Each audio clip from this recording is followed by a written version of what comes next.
Okay, hi, I'm Steve Jackson. You've sent me questions. I have answers. Yes, so we've got a few questions here from fans on Kickstarter, on the forums, and on social media. And the first one we got here is from Jeff Van Dyne. So he says the Kickstarter's an unqualified success, which I think we'd agree with. I'm with you But so far. yeah, but given that, what are your thoughts of where the fantasy trip goes from here? Do you and Guy McLemore have any plans yet, or are you still considering other options? Oh, we have lots of alternative plans, and it depends on the feedback we get and the support that the Kickstarter reaches. I'd like to do more tools for game masters. I definitely want to do more solos, which can also be tools for game masters. And I'd like to develop the world of Seedry more too. I have no shortage of things I'd like to do. Cool. We've got another one here from Flank Speed. If the fantasy trip had remained in your hands in the 80s, would GURPS and the Dungeon Fantasy role playing game no longer exist, or would the fantasy trip have evolved over time to become GURPS, or how would that have worked? You think? Boy, that's a deep alternate world. Uh, that's going back a long time. If it had remained if it had remained in my hands, but I had my own company, I don't know. GURPS probably never would have happened because I would have been busy developing Fantasy Trip. Fantasy Trip would certainly have become more like GURPS than it really is because I would not have had any brakes on my desire to make it more complicated and detailed, and that might not have done it any good at all. We'll see. I mean, it's interesting thinking about the history of the game because they were extensions of each other to a degree. One went away, so it's a fun alternate reality to think about.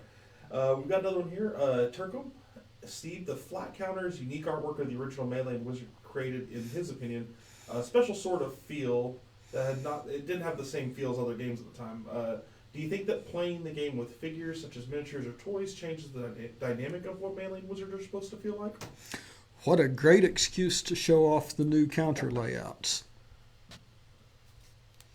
Now, if I raise these toward the camera, will that Should work. successfully enlarge them? Oh yeah, those look great. You can see those. Oh They're wow. blowing. Backsides with the skulls and crossbones. To answer the question, while I'm raising up more of these to show off, I don't think it has to be played with flat counters. It certainly looks neat and distinctive when it's played with the flats, but there we go. I like well painted miniatures as well. We had thought about working with Ben to get a 54 millimeter set painted up for the convention demos. We decided not to do that right away in favor of demonstrating with an actual prototype because we didn't want to confuse anybody into thinking that the set had 54 millimeter figures in it. Having said that, if there's anybody out there who makes 54 millimeter figures that wants to talk about a partnership, yeah, I'm game. Nice. I love the big miniatures. So I guess to answer the question, then both. There's room for both. Yeah, Fair enough. it's all on what you like to look at. These are certainly easier to carry around. I really like those big triangle ones. Ooh, the There's the dragon. dragon. Dragons plural. A Oh, dragon and dragons. another dragon. That is really neat. There you go, Tinker. So we got one from Zot here. This has actually come from a few fans. This one I'm crediting to Zot on our forums. Will TFT Legacy Edition be a cleaned up version of the original, or is it going to contain new rules and experiences? So essentially combining, are we updating the rules to the bits? There are definitely going to be rules updates. The first step that I did in preparing it was to clean up the old manuscript, both in terms of cleaning up the OCR and in terms of reorganizing it. But that's under control, and I've moved on to places where I think that the rules could be improved. Experience is certainly one of them. We got what people called character bloat, where after you'd played the same character for 3 years, he had so many XP and such a limited number of places to put them that that characters all began to get ridiculously high stats. As we did not playtest the original game for 3 years before releasing it, there weren't 3 years in there. But now we have 40 years of playtest, and we've seen some of the things that can happen. That's great. So, but as far as the experience goes, it'll still feel like the retro game. It just will be a little bit more cleaned up, essentially. It needs to feel the same. Great. Okay. I think that was almost a fear from some people. There seems to be that little bit of people that want to make sure it's that original feel to it. People want to know that it's the same game they're getting, and essentially, and not a different game named the Fantasy Trip. No, I have some notes about heretical things I might have done with the rules that would just terrify a lot of the players. One day we'll do a stream on that one. Haha, yeah, that would be a good one. We got another one here, A.K. Aramis. If you could rescue one other designer's TFT product from the rights holder now, who would it be? Wow. Well, setting aside the term rescue for a minute, which is certainly semantically loaded, but I know what you mean. And it would narrow down to one of two people. It would either be Robert Taylor, who designed Rivets and other things, but Rivets definitely. Or it would be Howard Thompson himself, who designed Warp War and Chitin 1, which are great games. Not to mention Stellar Conquest, which is one of the games that I broke into the hobby with, just playing and enjoying. It's a classic. TFT Fan, great name by the way, thank you very much on our forums, had a couple questions. How about some new and surely diabolical traps? Sounds like a suggestion. Wow, that's a good suggestion, but on the other hand, it's been done.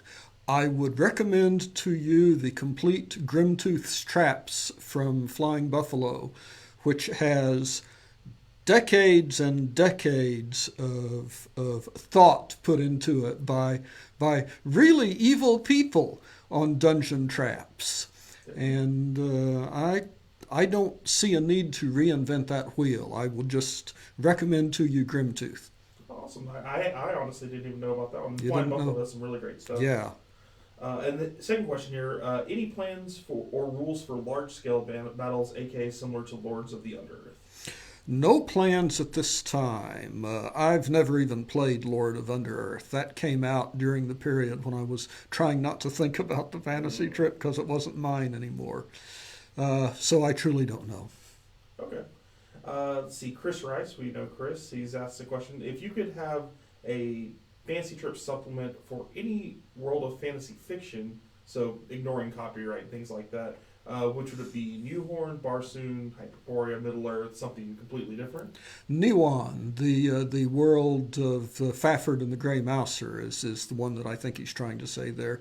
That would definitely be a possibility if I could just have my dream setting, because that's very much the kind of flavor that Fantasy Trip had. Maybe Thieves' World, the Robert Asprin series, which is also very, very much Fantasy Trip stuff. Or for something more modern, Game of Thrones, because there are constant fights and people die a lot, which sounds a whole lot like TFT. Yeah, it sounds a lot like our games that we've been doing. Yes, exactly. Oh, man. Let's see, we got one from Calzaz here. As someone who has finite resources to satisfy my not-so-finite desires, that's a really great way of saying that. I'm going to steal that. And who's already pretty happy with GURPS, is there anything about the fantasy trip that makes that draws them to? Is there something that sells them on GURPS or on TFT versus? What is the unique selling proposition, to use the marketing term? Sure. Well, it depends on what your playing group is like.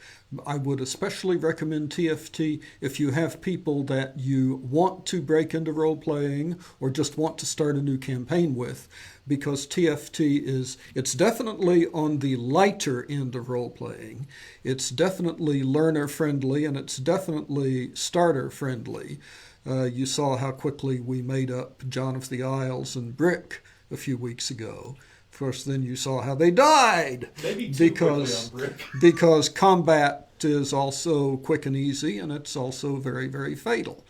But you make up another one and keep going, and you go back into that dungeon until that dungeon is whipped. As someone who's been new to GURPS and TFT over the past, I guess, 2 years now, I think GURPS is really good for world building, and TFT has been really fun for like jumping right in and getting after the characters. I don't think they're even mutually exclusive. If you like GURPS, I don't see why not try out TFT for the combat if you want to have a GURPS campaign. That's a thought, because TFT combat is a whole lot faster than GURPS combat. It's less detailed. It doesn't make any distinction between a blunt and an edged and a pointed weapon. It doesn't give you a separate defense roll like GURPS does, but the defense roll is one of the things that can slow GURPS combat down. It's just a matter of taste. Yeah, there you go. Jim Kane, another one came in. This one's kind of similar to one before. It was different enough for me to post it, but now that the Kickstarter has quintupled its original funding goal, which it has, it's awesome, in just 2 days with over 1,000 backers, what other criteria go into determining if the fantasy trip will be supported beyond fulfillment? So, like, other than just our backer number, I guess. The backer number is a great big one. And we have to see if the backer number gets big enough to excite distributor interest. If the game distributors start calling us to say, hey, when's the next fantasy trip thing out? Then you've actually got their attention, which is wonderful in terms of planning further products. But also, if the backer numbers are big enough, that means, hey, maybe we could do another Kickstarter. Absolutely. And if you are playing at your local game stores, if you want to support your retailers, things like that, let them know that there is a retailer pledge level as well, so they could stock it in their stores, and that could drive even more interest for them. So just something to keep in mind for people playing at game stores. We've got one here, Stephen J, kind of in the same realm. Any thought of making TFT easy entry mass market fantasy RPG? Hello, Stefan. Well, the trick of getting something, or the trick of doing something for mass market, is to make sure the mass market wants to buy it first. If we had huge support for the Kickstarter, we might very well be able to interest a mass market buyer in something. I suspect it would have to be cheaper, but then it could be cheaper. If you did a deluxe edition of Melee at, say, $30, which is a no-brainer price in mass market, included some miniatures with it, I don't know if you could cut down the rules much, but I don't know if you'd have to. Then that's more than I want to charge in the hobby market just for Melee. I may be wrong, but that's me. Unless we can get the miniatures to be like about 54 millimeter, you know, and that tall, and they're full of awesome. No, it's not inconceivable. Great. I know what that word means. We do have a live one here from the Facebook chat. We got a live one! Mark Yelich. This is kind of in the same mode as before what we were talking about GURPS, but there are now 3 game systems from SJ Games: GURPS, Dungeon Fantasy, and Trip. Where does Steve see those sitting with different play groups? Why one group pick one over the other? Well, what about Toon? Don't leave Toon out of this. Oh, yeah. You can play fantasy in Toon. It really just depends on the referee's individual tastes and his group. I think Fantasy Trip is the easiest entry and the least crunchy. Dungeon Fantasy kind of tries to strike an average, and then you can play full-out GURPS if you want to create a super complicated, detailed character and know everything about his motivations and disadvantages and get points for them, which is what you can do in GURPS. Great. That looks like all the questions we have right now. I'm double checking the Kickstarter, but if you guys do have any other questions for Steve, you can leave them in the comments below if you're not seeing this live, and we'll definitely get an answer for you and respond in line with the comment there.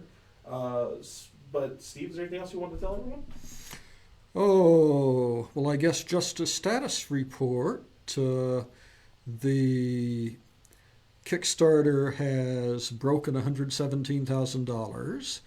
It's and the comments that we're getting are really, really very favorable and very hopeful. The $115,000 stretch goal doesn't show as broken yet on the site, but it has been broken. That was another sheet of megahexes, and the Oh, it's That's just been updated. It's now shown as unlocked. That's good. And we've got goals at 120, 123,000, and 126,000. So yeah, we're going to continue to put things up for you. And wait, 115,000. Let me lean over and read that's carefully on the screen. Yeah, 115 was the wizard character sheets. 120, which ought to fall tonight if things go as they have been It's going, looking good. is another sheet of the erasable megahexes. Wow.